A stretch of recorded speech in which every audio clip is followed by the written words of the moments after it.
Hello, my darling, and welcome to today's story time. Then the soil became meager, with great patches of bare rock cropping out, and now and then the nest of a condor in a crevice. Finally, there was nothing at all but the bare rock, and had it not been very rough and weathered, he could scarcely have ascended farther. Knobs, ledges, and pinnacles, however, helped greatly, and it was cheering to see occasionally the sign of some lava gatherer scratched clumsily in the friable stone, and he knew that wholesome creatures had been there before him. After a certain height, the presence of man was further shown by handholds and footholds hewn where they were needed, and by little quarries and excavations where some choice vein or stream of lava had been found. In one place, a narrow ledge had been chopped artificially to an especially rich deposit far to the right of the main line of ascent. Once or twice, Carter dared to look around and was almost stunned by the spread of landscape below. All the island betwixt him and the coast lay open to his sight, with Baharna's stone terraces and the smoke of its chimneys mystical in the distance, and beyond that, the illimitable southern sea with all of its curious secrets. Thus far, there had been much winding around the mountain, so that the farther and carven side was still hidden. Carter now saw a ledge running upward and to the left. This seemed to heed the way he wished, and this course he took in the hope that it might prove continuous. After 10 minutes he saw it was indeed no cul-de-sac, but that it led steeply on in an arc which would, unless suddenly interrupted or deflected, bring him after a few hours climbing to that unknown southern slope, a slope which overlooked the desolate crags and the accursed valley of lava. As new country came into view below him, he saw that it was bleaker and wilder than those seaward lands he had traversed. The mountainside, too, was somewhat different, being here pierced by curious cracks and caves not found on the straighter route he had left. Some of these were above him, and some beneath him, all opening in sheerly perpendicular cliffs and wholly unreachable by the feet of man. The air was very cold now, but so hard was the climbing that he did not mind it. Only the increasing rarity bothered him. He thought that perhaps it was this which had turned the heads of other travelers, and maybe even this which had excited those absurd tales of night gaunts whereby they explained the loss of such climbers as fell from these perilous paths.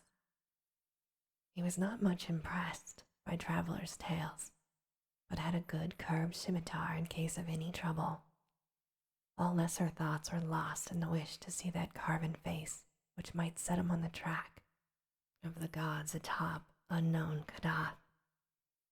At last, in the fearsome iciness of upper space, he came round fully to the hidden side of Nyarlathotep and saw in infinite gulfs below him the lesser crags and sterile abysses of lava, which marked the olden wrath of the great ones.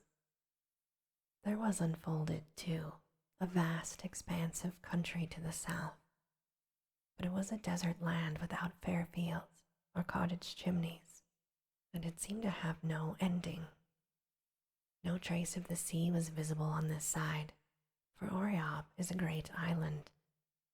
Black caverns and old crevices were still numerous on the sheer vertical cliffs, but none of them were accessible to a climber. There now loomed aloft a great beetling mass which hampered the upward view, and Carter was for a moment shaken with doubt lest it prove impassable. Poised in windy insecurity, miles above earth, with only space and death on one side, and only slippery walls of rock on the other, he knew for a moment the fear that makes men shun Nyarlathotep's hidden side He could not turn around, yet the sun was already low. If there were no way aloft, the night would find him crouching there still, and the dawn would not find him at all. But there was a way, and he saw it in due season. Only a very expert dreamer could have used these imperceptible footholds, yet to Carter they were sufficient. Surmounting now the outward hanging rock, he found the slope above much easier than that below. This was due to a great glacier's melting, which had left a generous space with loam and ledges. To the left, a precipice dropped straight from unknown heights to unknown depths, with a cave's dark mouth just out of reach above him. Elsewhere, however, the mountain slanted back strongly and even gave him space to lean and rest. He felt from the chill that he must be near the snow line, and he looked up to see what glittering pinnacles might be shining in that late, ruddy sunlight. Surely enough, there was the snow uncounted thousands of feet above, and below it a great beetling crag like that he had just climbed. It was hanging there forever in bold outline, black against the white of the frozen peak. And when he saw that crag, he gasped and cried out loud and clutched at the jagged rock in awe. For the Titan bulge had not stayed as Earth's dawn had shaped it. Instead, it gleamed red and stupendous in the sunset with the carved and polished features of a god. Stern and terrible shone that face that the sunset lit with fire. How vast it was no mind can ever measure, but Carter knew at once that man could never have fashioned it. It was a god, chiseled by the hand of the gods, and it looked down haughty and majestic upon the seeker. Rumor had said it was strange and not to be mistaken, and Carter saw that this was indeed so, for those long, narrow eyes and long lobed ears and that thin nose and pointed chin all spoke of a race that is not of men, but of gods. He clung overawed in that lofty and perilous eyrie, even though it was this which he had expected and come to find. For there is in a god's face more of marvel than prediction can tell. And when that face is vaster than a great temple, and seen looking down at sunset in the cryptic silences of that upper world, from whose dark lava it was divinely hewn of old, the marvel is so strong that none may escape it.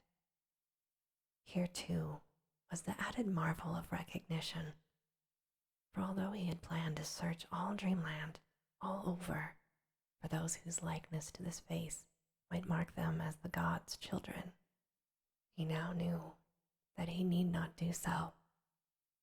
Certainly, the great face carven on that mountain was of no strange sort, but the kin of such as he had seen often in the taverns of the seaport Celophaeus, which lies in Ulthar beyond the Tenarian hills, and is ruled over by that King Kuranes, whom Carter once knew in waking life.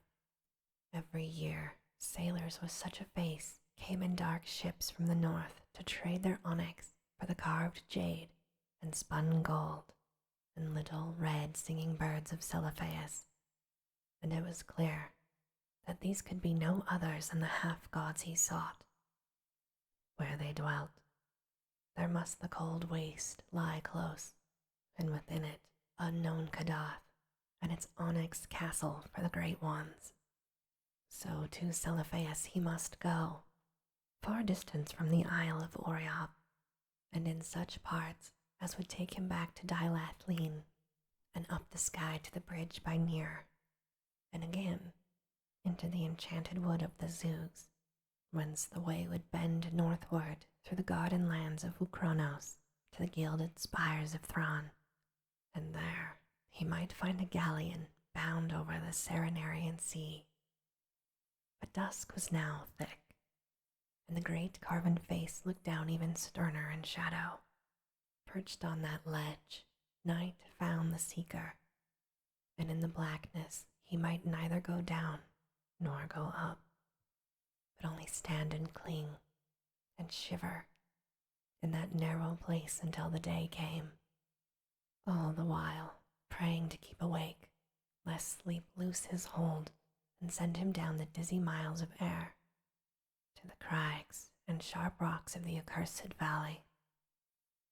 The stars came out, but save for them, there was only black nothingness in his eyes, nothingness leagued with death, against whose beckoning he might do no more than cling to the rocks and lean back away from an unseen brink.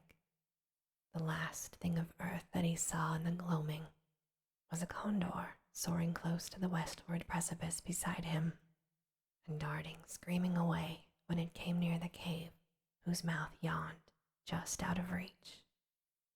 Suddenly, without a warning sound in the dark, Carter felt his curved scimitar drawn stealthily out of his belt by some unseen hand. Then he heard it clatter down over the rocks below, and between him and the Milky Way, he thought he saw a very terrible outline of something noxiously thin and horned and tailed and bat-winged. Other things, too, had begun to blot out patches of stars west of him, as if a flock of vague entities were flapping thickly and silently out of that inaccessible cave in the face of the precipice. Then a sort of cold, rubbery arm seized his neck, and something else seized his feet, and he was lifted inconsiderately up and swung about in space. Another minute, and the stars were gone, and Carter knew that the night gaunt had captured him. They bore him breathless into that cliffside cavern and through monstrous labyrinths beyond. When he struggled, as at first he did by instinct, they tickled him with deliberation. They made no sound at all themselves, and even their membranous wings were silent. They were frightfully cold and damp and slippery, and their paws needed one detestably. Soon they were plunging hideously downward through inconceivable abysses in a whirling, giddying, sickening rush of dark, dank, tomb-like air, and Carter felt that they were shooting into the ultimate vortex of shrieking and demonic madness. He screamed again and again, but whenever he did so, the black paws tickled him with greater subtlety. Then he saw a sort of gray phosphorescence about, and he guessed they were coming even to that inner world of subterrane horror, of which dim legends tell, and which is litten only by the pale death fire wherewith reeks the ghoulish air and the primal mists of the pits at earth's core. At last, far below him, he saw the faint lines of gray and ominous pinnacles, which he knew must be the fabled peaks of Thok. Awful and sinister they stand in the haunted dusk of sunless and eternal depths, higher than man may reckon, and guarding terrible valleys, where the bulls crawl and burrow nastily.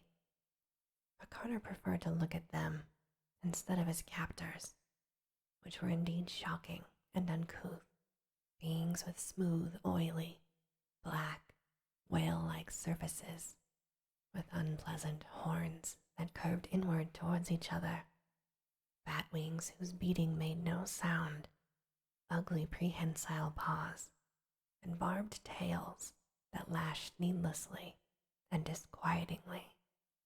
And worst of all, they never spoke or laughed, and they never smiled because they had no faces at all to smile with, but only a suggestive blankness where a face ought to be. All they ever did was clutch and fly and tickle. That was the way of the night gaunts. As the band flew lower, the peaks of Thok rose gray and towering on all sides, and Carter could see clearly that nothing lived on that austere and impassive granite of the endless twilight. At still lower levels, the death fires in the air gave out, and one met only the primal blackness of the void, save aloft, where the thin peaks stood out goblin-like. Soon the peaks were very far away, and nothing about but great rushing winds with the dankness of nethermost grottos in them. Then in the end, the night gaunts landed on a floor of unseen things which felt like layers of bones, and they left Carter all alone in that black valley. To bring him thither was the duty of the night gaunts that guard Nyarlathotep, and this done, they flapped away silently. When Carter tried to trace their flight, he found he could not, since even the peaks of Thok had faded out of sight. There was nothing anywhere but blackness and horror and silence and bones. Now Carter knew from a certain source that he was in the Vale of Kadath, where crawl and burrow the enormous poles, but he did not know what to expect, because no one has ever seen a bowl, or even guessed what such a thing may be like. Bowls are only known by dim rumor, from the rustling they make amongst mountains of bones, and the slimy touch they have when they wriggle past one. They cannot be seen, because they creep only in the dark. Carter did not wish to meet a bowl, so he listened intently for any sound in the unknown depths of bones about him.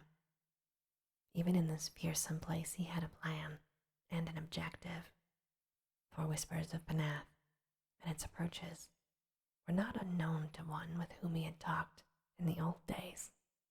In brief, it seemed fairly likely that this was the spot into which all the ghouls of the waking world cast the refuse of their feastings, and that if he but had good luck, he might stumble upon the mighty crag taller even than Thok's peaks, which mark the edge of their domain. Showers of bones would tell him where to look, and once found, he could call to a ghoul to let down a ladder, for strange to say, he had a very singular link with these terrible creatures. A man he had known in Boston, a painter of strange pictures with a secret studio in an ancient and unhallowed alley near a graveyard, had actually made friends with the ghouls and had taught him to understand the simpler part of their disgusting meeping and gibbering. This man had vanished at last, and Carter was not sure but that he might find him now, and use for the first time in Dreamland that faraway English of his dim waking life. In any case, he felt he could persuade a ghoul to guide him out of Kadath, and it would be better to meet a ghoul which one can see than a bowl which one cannot see. So Carter walked in the dark and ran when he thought he heard something among the bones underfoot. Once he bumped into a stony slope and knew it must be the base of one of Thok's peaks. Then at last he heard a monstrous rattle and clatter, which reached far up in the air, and this made him sure he had come nigh the crag of the ghouls. He was not sure he could be heard from this valley miles below, but he realized that the inner world had strange laws. As he pondered, he was struck by a flying bone so heavy that it must have been a skull, and therefore realizing his nearness to the fateful crag, he sent up as best he might that meeping cry, which is the call of the ghoul. And this, my darling, ends our story time for today. As always, I hope that you have very sweet and creepy dreams.